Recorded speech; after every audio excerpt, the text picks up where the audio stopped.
ತಂದಿರಲಿಲ್ಲ. ಇದು special tender ಹೊರತು ಮೆಡಿಕೆ first time taste ಮಾಡ್ತಾ ಇದ್ದೀನಿ. ಇದು ಚೆನ್ನಾಗಿದೆ.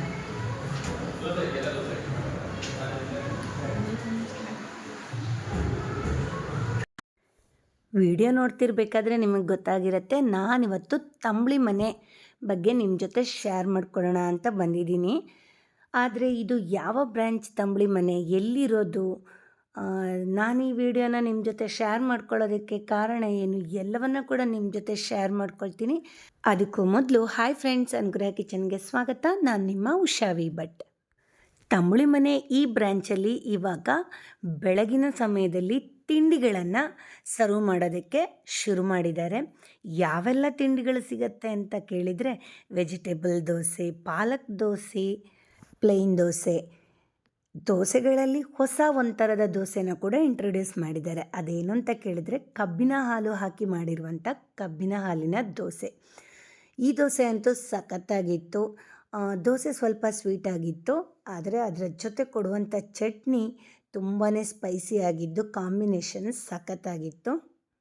ಹಾಗೆ ಇವರ ಅಡುಗೆ ಮನೆ ಕೂಡ ತುಂಬ ನೀಟಾಗಿತ್ತು. ನಾನು ಒಳಗಡೆ ದೋಸೆ ಮಾಡುವ ವಿಡಿಯೋನು ಕೂಡ ಮಾಡಿಕೊಂಡೆ.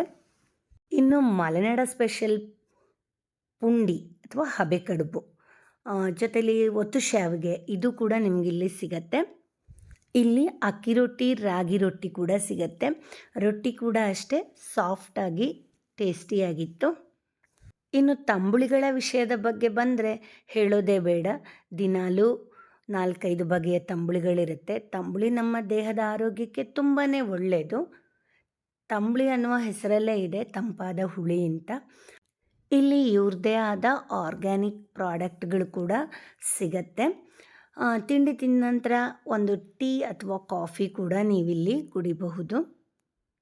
ಈ ಕಬ್ಬಿನ ಹಾಲು ಹಾಕಿ ಮಾಡಿರುವ ದೋಸೆನ ನೀವು ಸವಿಬೇಕು ಅಂತಿದ್ರೆ ಮಲ್ಲೇಶ್ವರಮಲ್ಲಿರುವ ತಂಬಳಿ ಮನೆಗೆ ವಿಸಿಟ್ ಮಾಡಬೇಕು.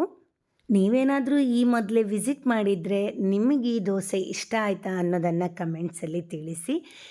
ವಿಸಿಟ್ ಮಾಡಿಲ್ಲ ಅಂದರೆ ಮಲ್ಲೇಶ್ವರಂ ಆಸುಪಾಸಲ್ಲಿದ್ದರೆ ಒಂದು ಸಲ ವಿಸಿಟ್ ಮಾಡಿ ನಿಮಗೆ ಹೇಗೆ ಅನಿಸ್ತು ಅಂತ ಕಮೆಂಟ್ಸಲ್ಲಿ ತಿಳಿಸೋದನ್ನು ಮರಿಬೇಡಿ. ನೀವೇನಾದರೂ ನನ್ನ ವಿಡಿಯೋನ ಮೊದಲ ಬಾರಿಗೆ ನೋಡ್ತಿರೋದಾದರೆ ನನ್ನ ಚಾನಲನ್ನು ಸಬ್ಸ್ಕ್ರೈಬ್ ಮಾಡ್ಕೊಳ್ಳಿ. ಹಾಗೆ ಲೈಕ್, ಶೇರ್ ಮಾಡೋದನ್ನು ಮರಿಬೇಡಿ.